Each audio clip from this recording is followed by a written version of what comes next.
I can't wait to. I think it's literally in my beard. Don't look down. I have to eat while you're talking. I have to eat. There we go. That's better.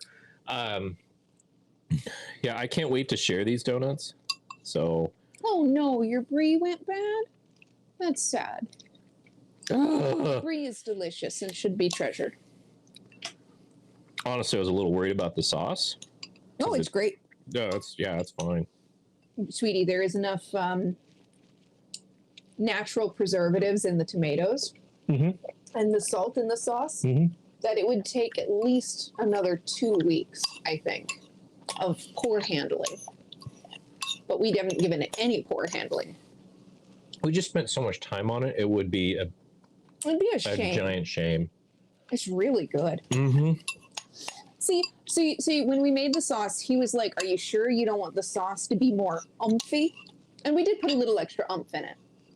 We went back and added extra garlic and stuff. But I didn't want to overdo the sauce because I knew it would be going with things like this, like pepperonis, like, you know, toppings and cheeses and things. Hungriest, have a good night. Good night, Hungriest. Much love. Mwah, Thank you mwah. so much for the raid. Also, you guys are amazing. Did we get a shout out for Hungry? I have no idea. Can you do that? Maybe. I can. You can. Do we have any mods? Maybe. But we much love you, and I hope you and yours are well and safe and all that jazz. All right. You were going to smear some brie on a chicken sandwich? Here, I'll get a shout out for Hungriest, and it should actually work. So let's see what happens. If it's white mold, just cut it off, and then the rest is fine. It might work here.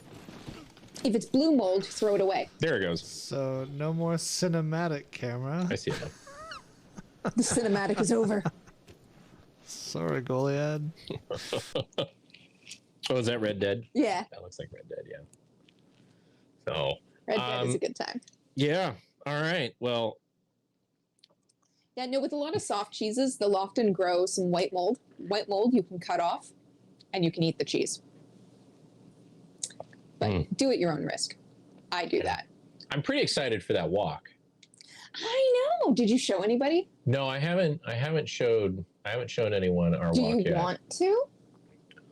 I was gonna wait until Friday. I was gonna make it a thing. Not make it a thing, but I was gonna talk about it, build a little bit of tension, you know, and then maybe on Friday we get a little bit of release. Are you going to edge our audience?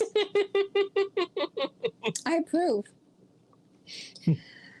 Seriously, though, we did some research, and I was trying to decide what kind of, container we should do our frying in. But then Kenji, who, wrote the Food Lab, which is one of my food Bibles, and several other people who I checked out online referenced Kenji about this. And basically, they prefer to fry in a wok because you use less oil, but because the top layer of the oil is spread out, even though the bottom layer is more concentrated, it's safer. You get fewer boil ups and outs. And if it does boil up, it kind of dissipates over the greater surface area. Yeah. Sorry, sweetie. So. Yeah, no, it's exciting. Also, you use less oil than a straight-sided pan because the volume is different. And they're going to float on the surface anyway, not at the bottom. Exactly, which is what you need. You don't want to try it. It might be a little bit too much if you have a compromised immune system. Yeah, you don't want to get sick. That's fair. That is completely fair. 100%. Yeah, if you're a little adventurous, I always say there's two types of people. There's those that have had food poisoning and those that haven't. And after you've had food poisoning, you're like, never again. I don't know. There's certain things that I'll take a risk on, even though I've had food poisoning. But most things, I won't take that risk. Yeah. It's really only cheese. And that's because I was a cheesemonger for several years and was very used to handling dangerous versus safe molds. Oh, I know nothing about it, and I would never risk it. So. That's valid. Yeah. But pans with curves. Yeah, pans with curved sides mean that you have better surface area for frying, but also you use less oil.